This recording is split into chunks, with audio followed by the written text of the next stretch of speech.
ఏది అయినా ట్రై చెయ్యి ఆచి చికెన్ మసాలా. ఆచి చికెన్ మసాలా.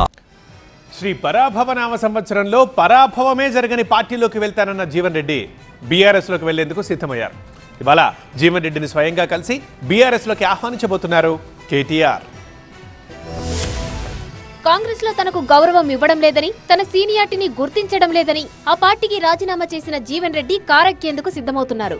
జీవన్ రెడ్డికి BRS working president KTR phone చేశారు. తాజా రాజకీయాలపై చర్చించారు. గురువారం కరీంనగర్ పర్యటన అనంతరం జగిత్యాల వెళ్లి జీవన్ రెడ్డితో భేటీ కానున్నారు. బీఆర్ఎస్ లోకి ఆహ్వానించనున్నారు. ఇప్పటికే బీఆర్ఎస్ అధినేత కేసీఆర్, వర్కింగ్ ప్రెసిడెంట్ కేటీఆర్ తో టచ్ లో ఉన్నారు జీవన్ రెడ్డి. ఒక దఫా ప్రాథమిక చర్చలు కూడా ముగిసినట్లు జీవన్ రెడ్డి అనుచరులు చెబుతున్నారు. జీవన్ రెడ్డికి పార్టీలో కీలక పదవి, ఆయన కోడలికి జగిత్యాల టికెట్ లాంటి అంశాలను చర్చించినట్టు తెలుస్తోంది.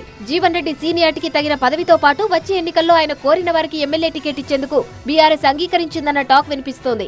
జగిత్యాల ఎమ్మెల్యే సంజయ్ తో విభేదాల కారణంగా కాంగ్రెస్ పార్టీపై తీవ్ర అసహనంతో ఉన్నారు జీవన్ రెడ్డి. కాంగ్రెస్ కు గుడ్ బై చెప్పాక తన అనుచరులతో సుదీర్ఘ చర్చలు జరిపారు. కొంతమంది అనుచరులు బీజేపీ వైపు వెళ్దామని సలహా ఇచ్చినప్పటికీ తనకున్న ముస్లిం అనుచరులు, మైనార్టీ ఓటు బ్యాంకు దృష్ట్యా జీవన్ రెడ్డి బీఆర్ఎస్ వైపు మొగ్గు చూపారు. కేటీఆర్ తో చర్చల తర్వాత జీవన్ రెడ్డి బీఆర్ఎస్ లో చేరే తేదీ ఖరారు కానుంది.